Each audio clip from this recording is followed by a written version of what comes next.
தினம் தினம் அந்த இணையவழி தொழிலாளர்களின் எண்ணிக்கையானது தொடர்ந்து அதிகரித்து கொண்டே வருகிறது. ஜெப்டோ, ஸ்விக்கி, ஜொமேட்டோ உள்ளிட்ட அந்த நிறுவனங்களில் இணையவழி தொழிலாளர்கள் தொடர்ந்து அதிகரித்து அவர்களுக்குண்டான பணியை மேற்கொண்டு வருகின்றனர்.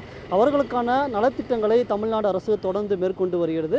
அவர்களுக்கான ஒரு நல வாரியமும் அமைக்கப்பட்டுள்ள நிலையில், இந்நிலையில் முதல் முறையாக இணையவழி தொழிலாளர்களுக்கான ஒரு ஓய்வு கூடத்தை தமிழ்நாடு அரசாங்கம் சென்னை மாநகராட்சியானது சென்னையில் அமைத்துள்ளது. இந்த காட்சிகளை நமது ஒளிப்பதிவாளர் தற்போது காட்சிப்படுத்தி கொண்டிருக்கிறார். இந்த ஓய்வு கூடத்தை பொறுத்தவரை முழுவதும் குளிரூட்டப்பட்ட ஓய்வு கூடமாக இந்த ஓய்வு கூடமானது அமைக்கப்பட்டுள்ளது. சுமார் 25 நபர்கள் ஒரே நேரத்தில் அமரும் வகையில் இந்த ஓய்வு கூடமானது அமைக்கப்பட்டுள்ளது. இந்த ஓய்வு கூடத்தை பொறுத்தவரையில் தொழிலாளர்களுக்கு பல்வேறு வசதிகளும் செய்யப்பட்டுள்ளது. குறிப்பாக கூற வேண்டுமென்றால் அவர்களுக்கான குடிநீர் வசதியும் செய்யப்பட்டுள்ளது. குளிர்ந்த குடிநீர் மற்றும் சூடான குடிநீர் இரண்டும் வரும் வகையில் அவர்களுக்கான குடிநீர் வசதியும் செய்யப்பட்டுள்ளது. இதனைத் தொடர்ந்து இதற்கு உள்ளே அவர்களுக்கு தேவையான கழிவறை வசதியும் செய்யப்பட்டுள்ளது. மிகவும் குறிப்பாக கூற வேண்டுமானால் அந்த கழிவறை காட்சிகளை நமது ஒளிப்பதிவாளர் காட்சிப்படுத்தி கொண்டிருக்கிறார். அவர்களுக்கான கழிவறை வசதியும் அந்த அரங்குக்குள் செய்யப்பட்டுள்ளது. மேலும் அவர்கள் சார்ஜ் போடுவதற்கான அந்த சார்ஜ் பாயிண்ட் வசதிகளும் செய்யப்பட்டுள்ளது.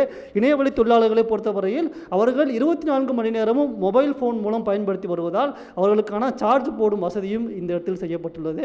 இதே போன்று அவர்களுக்கு தேவையான அடிப்படை வசதிகள் உள்ளிட்ட அனைத்து வசதிகளும் அந்த கூடத்தில் செய்யப்பட்டுள்ளது. மேலும் இவற்றை கண்காணிக்கும் வகையில் உள்ளேயும் வெளியேயும் சிசிடிவி கேமராக்களை அமைக்கவும் சென்னை மாநகராட்சியானது முடிவு செய்துள்ளது. மேலும் இவற்றை முறையாக பராமரிக்கும் வகையில் ஒரு பாதுகாவலரை பணிக்கு அமர்த்தி யார் இங்கே வந்து செல்கிறார்கள், அவர்களின் பெயர் உள்ளிட்ட அந்த தகவலையும் பெறையும் சென்னை மாநகராட்சியானது முடிவு செய்துள்ளது. குறிப்பாக கூற வேண்டும் என்றால் இந்த மையத்தை 24 மணி நேரம் திறந்து வைத்து அந்த இணையவழி தொழிலாளர்களுக்கான இந்த வசதிகள் அவர்களுக்கு மிகவும் தூய்மையாகவும் 24 மணி நேரமும் கிடைக்கும் வகையில் அனைத்து வசதிகளையும் செய்ய சென்னை மாநகராட்சி தற்போது நடவடிக்கை எடுத்து வருகிறது. அதற்காக தொடர்ந்து ஒரு நாட்களில் சிசிடிவி அமைப்பது, பாதுகாவலர் போடுவது உள்ளிட்ட நடவடிக்கைகளும் மேற்கொள்ளப்படும் என்று சென்னை மாநகராட்சி சார்பில் தெரிவிக்கப்பட்டுள்ளது.